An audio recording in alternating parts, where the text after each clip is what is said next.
Hola amigos de YouTube. ¿Cómo va todo? Aquí la voz de Shadow.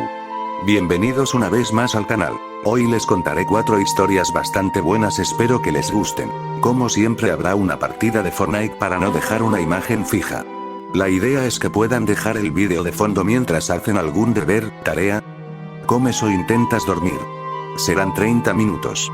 Bueno, más o menos. Así que sin más introducción, ponte cómodo que hoy la voz de Shadow te cuenta 4 historias de terror para pasar el rato. Comencemos.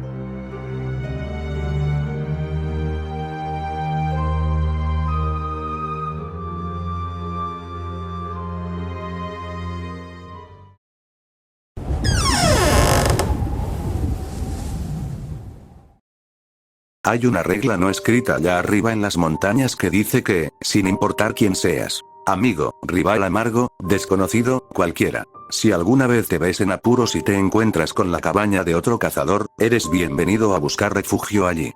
Quizás no se dice porque es cortesía común y eso de haz a los demás lo que quieres que te hagan a ti.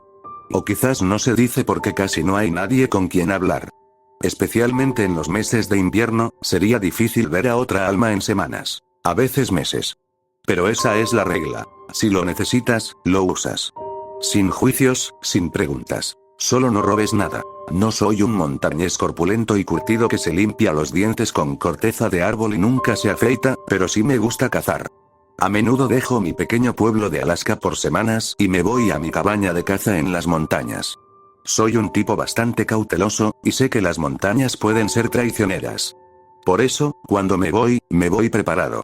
Reviso el pronóstico a largo plazo, reúno los suministros necesarios, traigo repuestos y me aseguro de tener suficiente de todo para sobrevivir al menos una semana más de lo planeado, por si acaso. Siempre creí que mis precauciones me protegerían. Pero como la mantita de seguridad de un niño, solo eran una delgada ilusión de seguridad. No hay planificación que valga cuando la madre naturaleza decide que está de mal humor. Por eso nunca esperé quedar atrapado en una tormenta de nieve ese día. Había empezado soleado y frío, pero a medida que avanzaba la tarde, se formaron algunas nubes. Para cuando se habían acumulado en una densa capa, ya estaba de camino de vuelta a mi cabaña con un par de liebres colgadas de los hombros. Las había llamado cena y desayuno. Estaba planeando comer desayuno para cenar y cena para desayunar, aunque solo fuera para hacerme reír. Son las pequeñas cosas como esa las que evitan que la soledad se convierta en una carga pesada. La nevada pareció salir de la nada, como si alguien hubiera cerrado un toldo y toda la nieve acumulada encima hubiera caído de golpe. Fue un asalto implacable e interminable. La última vez que revisé, los informes no mencionaban una tormenta, y sin embargo, ahí estaba yo, caminando en medio de un infierno blanco. Se oscureció mucho, muy rápido, y me di golpes repetidos en la frente por dejar mi linterna en mi cabaña. Había planeado volver mucho antes del anochecer, así que no pensé que la necesitaría. Me había equivocado por completo. La nieve picaba dolorosamente al entrar en mis ojos. Tuve que entrecerrarlos casi todo el camino para evitar que esos cristales bajo cero me apuñalaran hasta dejarme ciego. El viento aullaba mientras las ráfagas me atravesaban la ropa y llegaban hasta mis huesos. Apenas podía ver 2 pies delante de mí, y no podía sentir mis propios pasos mientras se hundían en una manta blanca cada vez más profunda. No estoy seguro de cuándo me di cuenta de que estaba perdido. En algún momento, supe que debería haber llegado a mi cabaña, pero todo lo que veía era blanco con unas pocas astillas grises balanceándose en la brisa. Las liebres en mi cuello se pusieron rígidas y me golpeaban con cada bocanada de aire y cada torpe pisada. Me estaba quedando sin energía, sin ideas y empezando a entrar en pánico.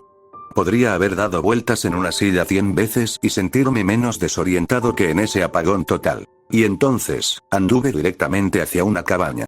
Literalmente. Se había oscurecido tanto que no pude ver la estructura hasta que tropecé de bruces con ella. Puse mis manos contra la fachada de madera para no perderla en la tormenta, y di vueltas hasta que encontré una puerta. No solo estaba en apuros. Esto era cuestión de vida o muerte. En el improbable caso de que alguien estuviera dentro, llamé a la puerta y esperé una respuesta. A través del viento aullante, podría haber jurado que escuché un débil "adelante". Cuando abrí la puerta y entré, una pequeña avalancha de nieve entró conmigo. No me molesté en intentar sacarla mientras luchaba contra el viento para cerrar la puerta detrás de mí. El alivio fue instantáneo. Sin el aire azotándome, había puesto fin al temporizador que marcaba mi fin por congelación. Muchas gracias, me salvaste, susurré. Me volví hacia el interior e intenté orientarme, pero todo lo que vi fue oscuridad. No tenía forma real de medir el tamaño del lugar. Había estado tropezando, medio ciego, así que no tenía ni idea de la longitud de la pared que había cubierto. A través de la oscuridad, todo lo que pude ver fue el contorno vago de alguien sentado en la esquina. Muchas gracias, de verdad me salvaste, repetí. Él no respondió. Busqué a tientas un encendedor o una linterna, pero todo lo que tocaron mis dedos fueron cadenas y los cañones fríos de rifles de caza. Dejé de hurgar cuando sentí una trampa para osos abierta cerca de mi mano. No querría que me atrapara el brazo en una de esas. Era más seguro quedarse quieto y esperar el amanecer. Se me ocurrió que el extraño también podría haber estado buscando refugio. ¿Eres el dueño de esta cabaña?, pregunté manteniendo un tono ligero. La respuesta fue más un silbido que una palabra. Escuché un débil sí, ahogado. Me senté en el suelo, dejé caer mis liebres a mi lado y metí la mano en mi mochila. Me quité la ropa mojada y me metí en el saco de dormir en silencio para entrar en calor, manteniendo una conversación mientras lo hacía. Gracias de nuevo. Esa tormenta realmente salió de la nada. Él respondió con las respiraciones lentas y sibilantes de alguien en su lecho final. Peligroso. Sí, me reí entre dientes. Hambriento, exhaló él. Oh, claro, dije yo. ¿Tienes chimenea? Tengo un par de liebres. Las cocinaré, es lo menos que puedo hacer. Su respuesta fue prolongada, como alguien que quiere decir algo y se entrecorta a la mitad con un seco no.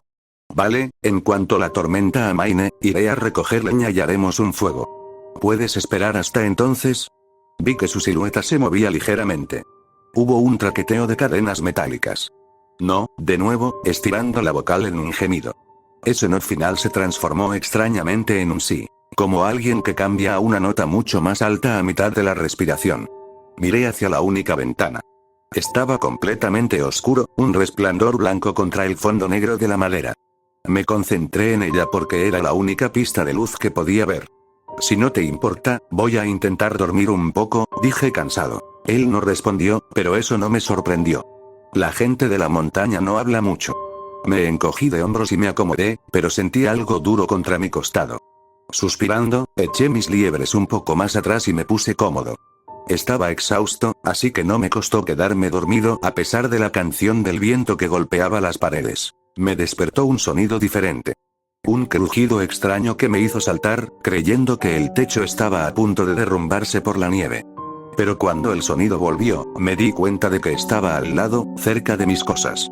La silueta había desaparecido de la esquina, y podía oír sus respiraciones profundas y ásperas acompañando el crujido. ¿Qué diablos estás haciendo?, le espeté. Se retiró a su rincón con un traqueteo de cadenas. La adrenalina me estaba bombeando. Algo en ese extraño me puso en un estado de pánico absoluto. Mis instintos me decían que me fuera, pero no podía. Estaba más seguro con él que allá afuera.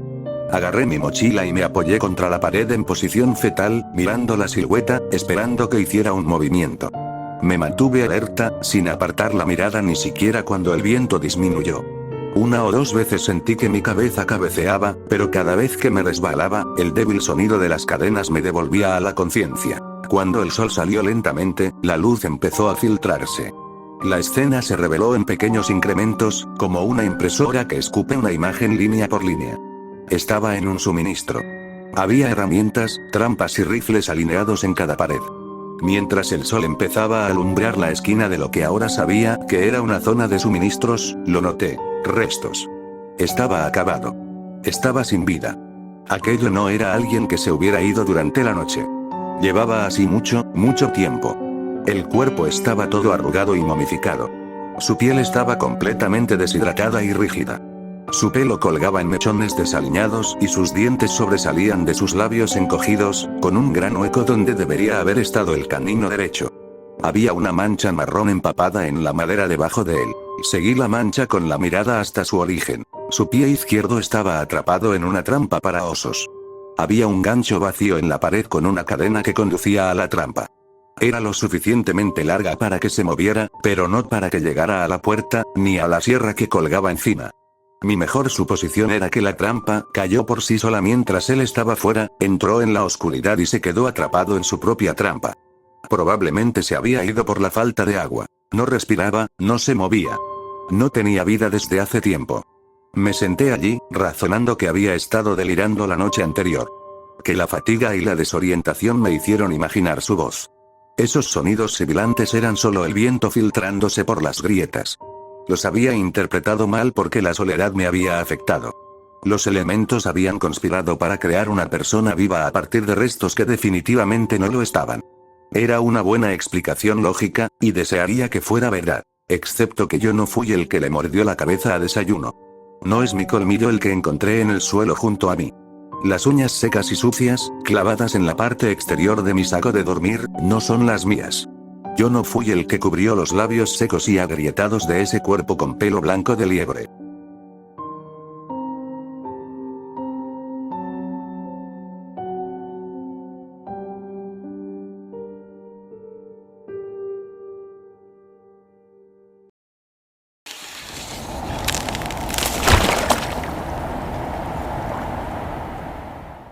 Nos encontrábamos en una expedición en la Antártida, un grupo de científicos y arqueólogos, buscando pistas sobre lo desconocido.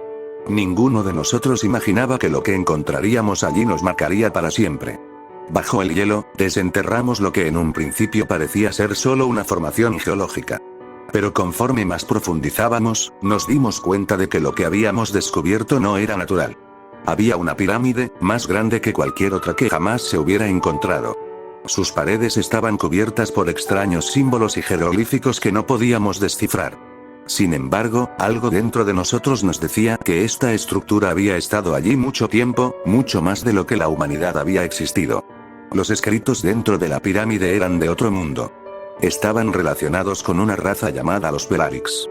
Al principio, el nombre no significaba nada para nosotros, pero pronto descubrimos que había más de lo que podríamos haber imaginado. Los Belarix no eran simplemente una civilización antigua, eran seres que habían venido de un lugar más allá de la comprensión humana. La pirámide contenía detalles sobre su intento por controlar a la humanidad en tiempos medievales, durante una época de ignorancia sobre lo que realmente acechaba en el universo. Los Belarix habían hecho un pacto con algo que, en esos escritos, se denominaba el dador de sabiduría. Este ser, llamado Arital, les ofreció conocimiento a cambio de almas humanas. Por cada vida que les entregaran, recibirían fragmentos de sabiduría cósmica, secretos acerca de las estrellas y el vasto vacío que nos rodea. Sin embargo, no había mención de otros dioses o entidades. Solo Arital, quien parecía ser el único responsable de otorgar estos secretos. Los Belarix creyeron que, a través de este conocimiento, podrían obtener poder sobre lo desconocido, sobre los reinos inalcanzables de la realidad. No solo el poder para comprender los cielos, sino para acceder a lo más allá, a seres y fuerzas cuya existencia desbordaba la comprensión humana. Pero lo que los Belarix no sabían era que este conocimiento no era un regalo.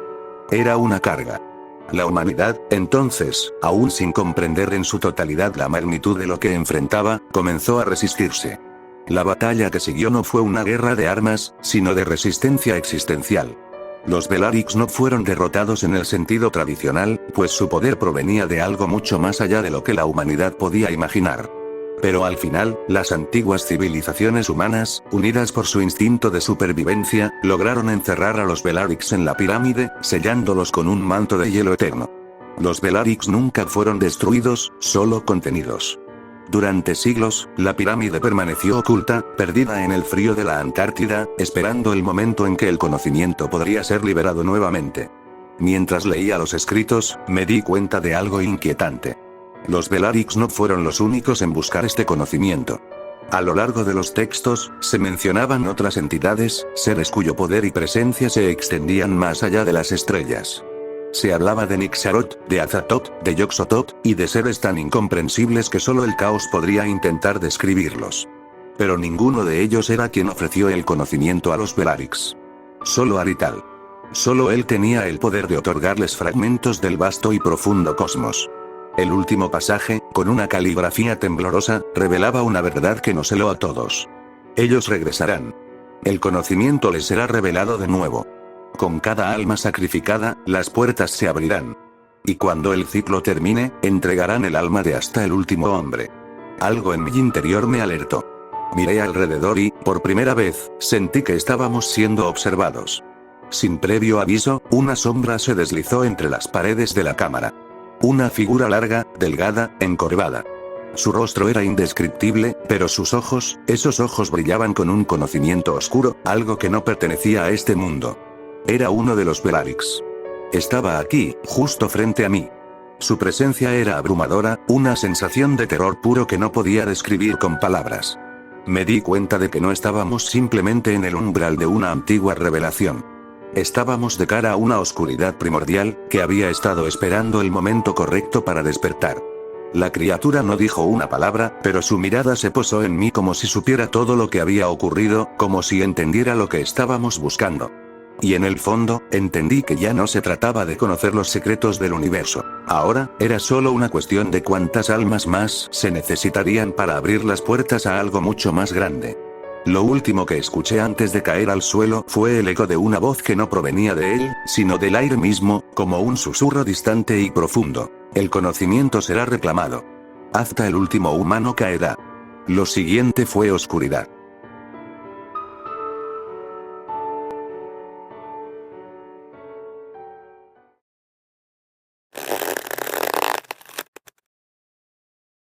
A todos nos agradaba el señor Miller. Era un hombre solitario, pero siempre amable. No le importaba que usáramos la colina de su propiedad para jugar con trineos en invierno y siempre daba los mejores dulces, de esos de tamaño real, en Noche de Brujas. Era una persona muy querida por los niños del barrio. Por eso, cuando los rumores de que el hombre alto se lo había llevado empezaron a circular, el vecindario entero se sumió en un silencio triste e incómodo. Ustedes probablemente no han oído hablar del hombre alto, así que dejen que se los explique. Ha sido una leyenda en mi ciudad durante décadas.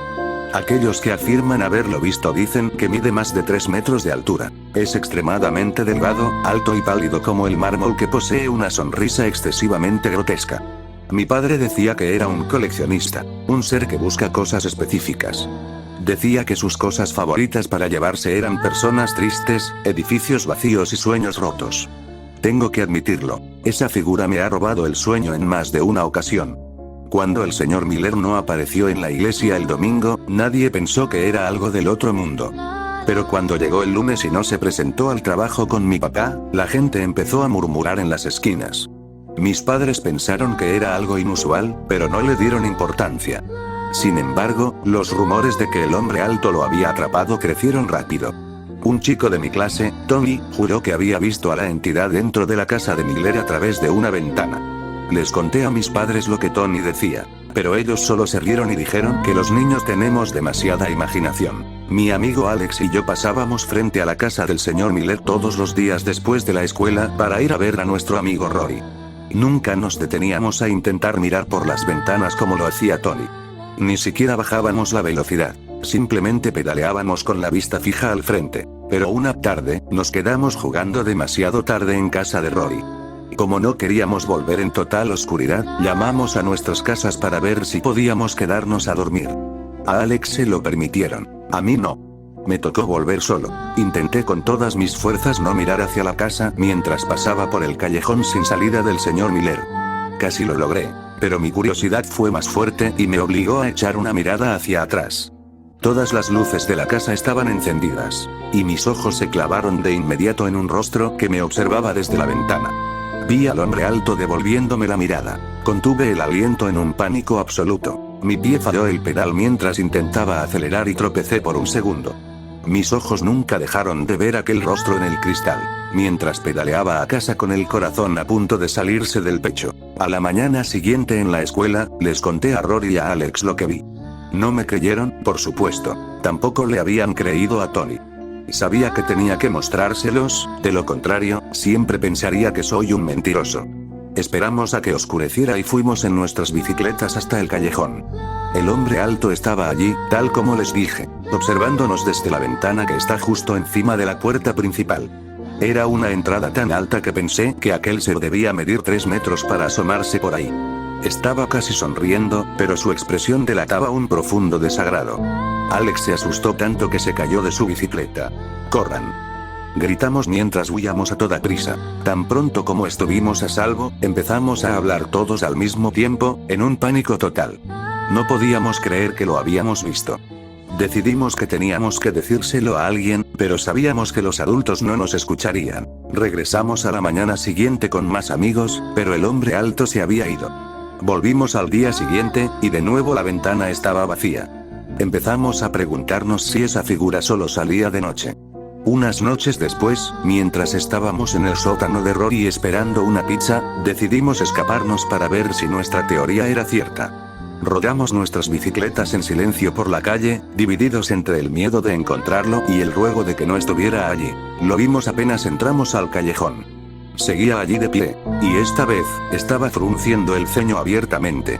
«Está enojado», dijo Rory. «Quiere que nos mantengamos lejos». «No entiendo por qué solo sale de noche», comentó Alex mientras intentaba sacar una foto con su teléfono. «No lo hagas». «Leslie, deja de tomar fotos, lo vas a enfurecer más». Rory sugirió que tal vez nos observaba también durante el día, pero que solo podíamos verlo de noche porque las luces del porche brillaban directamente hacia la ventana, revelando su silueta contra la oscuridad del interior. Era un pensamiento aterrador. Decidimos probar esa teoría el sábado siguiente, convencidos de que él solo podía vigilarnos, pero nunca salí. Tan pronto como salió el sol, fuimos a la casa del señor Miller. Tuvimos que acercarnos mucho, casi hasta el inicio de su entrada. Alex juró que todavía veía al hombre alto en la ventana. Hice binoculares con mis manos y enfoqué la vista por varios minutos hasta que Alex dijo de repente: «Vámonos». Se subió a su bicicleta y se alejó rápido. Lo alcanzamos unas cuadras después. «¿Qué fue eso?», le pregunté. Él estaba ahí, pero se veía diferente esta vez. Como si algo estuviera mal con su forma. Pasaron días antes de convencer a Alex de volver, y esta vez insistió en llevar a su hermano mayor, Matt. Matt no estaba impresionado con nuestras historias. No nos creía, pero vino por proteger a su hermano. En cuanto estuvimos lo suficientemente cerca para ver la figura en la ventana sobre la puerta, Matt se bajó de su moto. Se quedó mirando fijamente, entrecerrando los ojos. Se acercó más de lo que nosotros nos atrevimos jamás. Ma caminó por la entrada y luego por el sendero de piedra hasta el porche. Nosotros nos quedamos atrás, temblando. Subió las escaleras del porche y se pegó al cristal de la puerta. «Santa mierda», dijo en voz baja. Y de repente, Matt estaba corriendo de vuelta hacia nosotros, con el rostro completamente pálido. «No hay ningún hombre alto», dijo sin aliento. Nos alejó lo más que pudo y automáticamente llamó a la policía. Matt tenía razón. No era una aparición después de todo.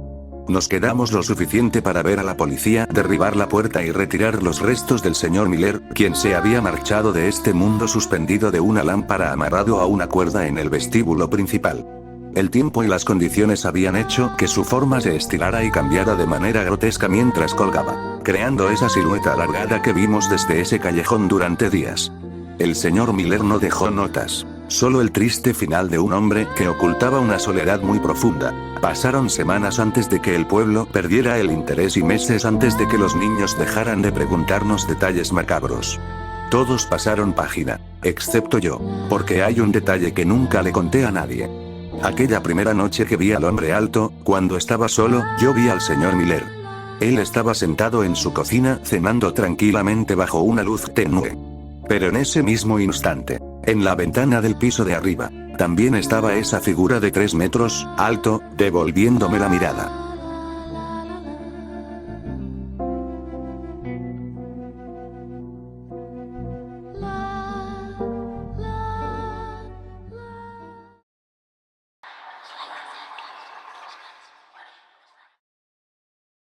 Después de un corto tiempo explorando el territorio de Oklahoma al que fueron forzados a ir, un grupo de nativos americanos tropezó con una planta misteriosa mientras cazaban. Esta planta parecía una raíz de árbol nudosa, con tantos giros y vueltas dentro de su longitud aparentemente frágil que uno apenas podía notar que no era un solo objeto sólido. El color moteado verde y marrón resaltaba contra las hierbas amarillas que formaban el suelo de Oklahoma.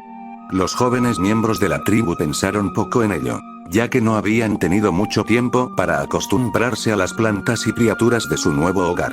La examinaron. Eventualmente, decidieron arrancar la planta y llevársela a sus ancianos. Todos estuvieron de acuerdo en que era la idea más simple y sabia, pero un miembro de la tribu desconfiaba de la planta. Él entendía más sobre las leyes de la naturaleza que los otros miembros de su grupo. Era el hijo del cacique, después de todo. Así que les dijo a los hombres que esperaran. Pero ellos ya estaban alcanzando la planta juntos para arrancarla. Todos pusieron sus manos donde pudieron agarrarla y comenzaron a tirar. De repente, raíces explotaron alrededor de la planta, estallando a través de la tierra como un cuchillo a través de la piel de venado recién curtida. El impacto derribó al hijo del cacique y lo envió rodando por la tierra a unos pocos pies de la carnicería, inconsciente. Las raíces formaron una red alrededor de los hombres y se apretaron lentamente. En cuestión de segundos, los hombres quedaron completamente ocultos a la vista. El cacique en el campamento comenzó a sospechar que su hijo y sus compañeros no habían regresado. Temiendo lo peor, envió una partida de búsqueda a la mañana siguiente en la dirección en que se habían ido. El propio jefe e incluso un grupo de ancianos salieron con ellos. Les tomó varias horas navegar por el área boscosa, pero finalmente escucharon ruidos extraños que venían justo sobre el horizonte. Cuando se acercaron, reconocieron los sonidos como gritos. Los gritos eran sonidos de pura agonía y terror, y helaron a la tribu hasta lo más profundo de su ser. Se apresuraron a encontrar la fuente del ruido. Ninguno de ellos tenía idea de qué podría haber hecho gritar así a los jóvenes guerreros. Recorrieron la tierra, inspeccionando cada centímetro del lugar. Sin embargo, no pudieron encontrar la fuente del ruido. Se hizo cada vez más fuerte, hasta que, de repente, se calmó. Pronto fue reemplazado por murmullos. Sonaba como si un grupo de personas estuviera parado detrás de ellos en todo momento, recitando silenciosamente una oración. El cacique no tenía idea de lo que estaba pasando, pero entendió que este no era un lugar ideal para estar en la oscuridad. Ordenó que todos regresaran a sus campamentos. A su regreso, encontraron al hijo del cacique, acurrucado en una bola, temblando. El cacique corrió al lado de su hijo y lo abrazó con fuerza. De repente, el hijo gritó y empujó a su padre lejos de él. «Por favor, no. Tú no, padre. Tú no, padre». Los hombres jóvenes de la tribu comenzaron a sujetar al hombre, por temor a que pudiera lastimarse a sí mismo. Lo ataron fuertemente con cuerdas, mientras él se agitaba y pateaba, gimiendo a todo pulmón para que lo dejaran en paz. Una vez que los hombres finalmente lo hubieron inmovilizado, se quedó allí, sollozando silenciosamente. Los miró a todos con puro terror, pareciendo estar viendo algo que no estaba realmente allí. Su repentino cambio de naturaleza confundió a la tribu. Se preguntaron qué le había sucedido. Después de varias horas de intentarlo, el padre lo calmó lo suficiente como para relatar los eventos de los días anteriores. Recordó despertarse en medio del bosque y no ver nada más que árboles doblados y 6 cadáveres. Eran todos los cadáveres de sus amigos, cada uno con un líquido carmesí brotando de las profundidades de sus mandíbulas abiertas. La vista de ellos así hizo que se diera vuelta por miedo a vomitar y deshonrarlos. Al hacerlo, notó la planta sentada cerca, luciendo casi igual que antes. Había una diferencia notable. La planta tenía una flor roja sobre ella, con un tallo rojo. El hijo fue a inspeccionar la flor, creyendo que esta diferencia debía ser indicativa de lo que les había sucedido a sus amigos. Tenía razón en esa suposición, aunque pronto deseó no haber pensado en comprobarlo. Los pétalos de la flor eran lenguas empapadas de sangre, mientras que el tallo estaba compuesto por las cuerdas vocales retorcidas que se conectaban a los pétalos de la flor. El hombre saltó hacia atrás con horror y tuvo arcadas. Al escuchar el ruido, la flor cobró vida, moviéndose desde las raíces retorcidas para quedarse estático frente a él. El movimiento de la planta se asemejaba al de una serpiente, o al menos eso le recordaba. El joven guerrero permaneció rígido, temiendo el mismo destino que sus compañeros caídos. La planta comenzó a retraerse a su posición original, provocando un suspiro de alivio del aterrorizado guerrero. Como alertada por el ruido, la planta se disparó de nuevo hacia él, rociando un torrente de líquido negro entre sus pétalos. El hombre gritó cuando el líquido le quemó los ojos y entró en su boca abierta. Salió corriendo lo más rápido que pudo. El sonido resonaba detrás de él. La tribu nativa americana no entendió lo que había sucedido, pero comprendieron lo suficiente como para nombrar a las raíces: el diablo de Wewoka. Aproximadamente 2 siglos después, hubo un caso policial que involucraba a un hombre recientemente fallecido, enterrado en el cementerio ubicado en Wewoka, Oklahoma, que está cerca del corazón del área de Cross Timbers. La policía tuvo que exhumar el cuerpo de un hombre de apellido Rogers. Notaron algo increíblemente peculiar al sacarlo y realizar la autopsia. Arrancada de la boca del sujeto, encontraron su lengua, y había grandes agujeros en las paredes del ataúd, rotos hacia adentro. Tras este descubrimiento, los oficiales de policía comenzaron a revisar varios otros ataúdes y mausoleos recientemente enterrados. A todos los cuerpos les había ocurrido el mismo fenómeno. Los oficiales estaban confundidos.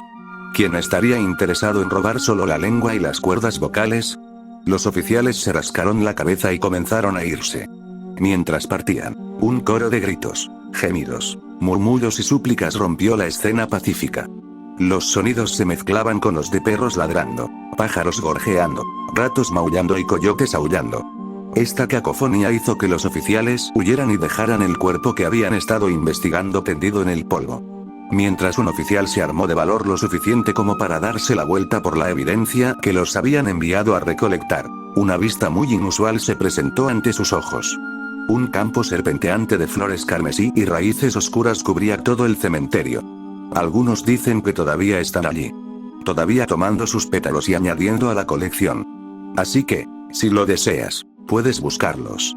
Solo considera una cosa antes de hacerlo. Están a solo unas pocas voces de completar el coro.